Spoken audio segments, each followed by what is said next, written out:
पाली जिले के निम्बली रोहट में चल रही 18वीं राष्ट्रीय स्काउट गाइड जम्बूरी में विविधता में एकता का मंत्र पग पग पर गूंज रहा है। देश विदेश से आए स्काउट गाइड का यह समागम ग्लोबल विलेज की अवधारणा का साक्षात मूर्त रूप बना हुआ है।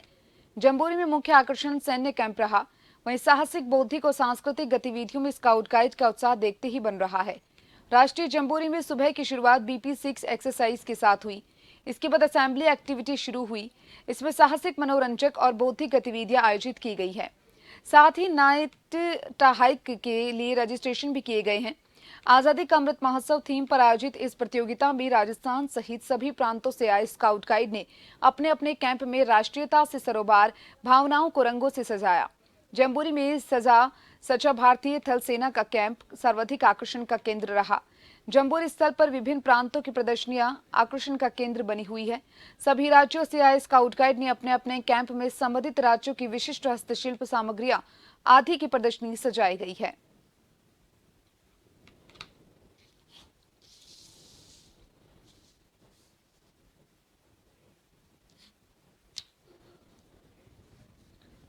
पाली के रोहट में 18वीं नेशनल जम्बूरी में स्काउट गाइड का उत्साह देखने को मिल रहा है। इसके साथ ही जम्बूरी के अंदर स्काउट गाइड को आत्मनिर्भर और स्वावलंबन सीखने को मिल रहे हैं। खासतौर पर स्काउट को कम संसाधनों और जंगल जैसी जगहों पर कैसे जीवन यापन हो, इसके भी गुर सिखाए जा रहे हैं। मौके से जायजा लिया हमारे संवाददाता अनिल सेन ने। राजस्थान में आयोजित हो रही नेशनल जम्बूरी में गांव की तस्वीर भी दिखाई गई है।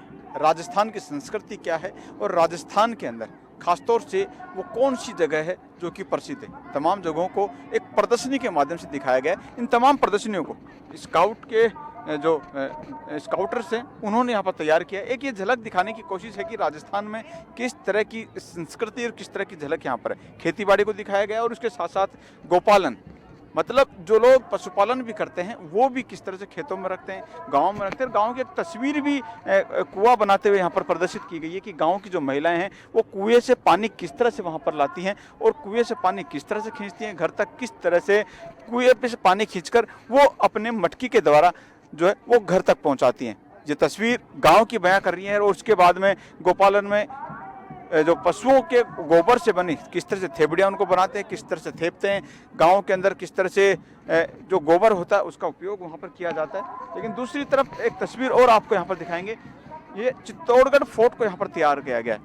इन नन्हे हाथों ने, स्काउटर्स ने तैयार इनको किया है और इन हाथों ने तैयार करते हुए एक झलक चित्तौड़गढ़ किले की यहाँ पर दिखाने की कोशिश की है। चित्तौड़गढ़ किले के पास में आप देखेंगे महाराणा प्रताप की मूर्ति यहाँ पर तैयार की गई है और राजस्थान की संस्कृति यहाँ पर दिखाने की कोशिश की है। क्या तैयार आप लोगों ने किया है, क्या इसमें प्रदर्शित करने की कोशिश है? सर, ये हमने चित्तौड़गढ़ के किले का नक्शा बनाने की कोशिश की, जो हमारे सब साथियों ने मिलकर और हमने तैयार किया है। कितने लोगों की टीम थी, कितना मेहनत वर्क इसमें लगा है?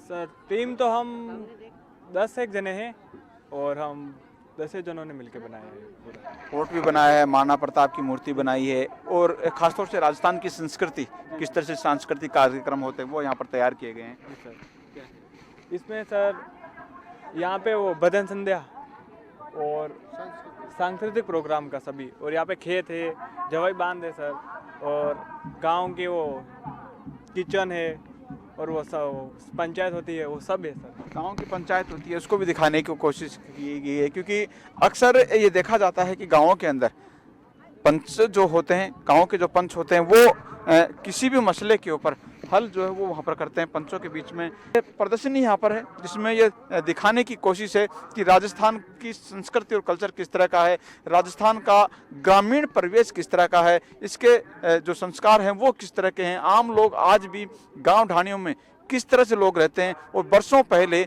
यहाँ का किस तरह का वेशभूषा और परिवेश यहाँ पर था। सहयोगी गिरधर चौधरी के साथ अनिल सेन।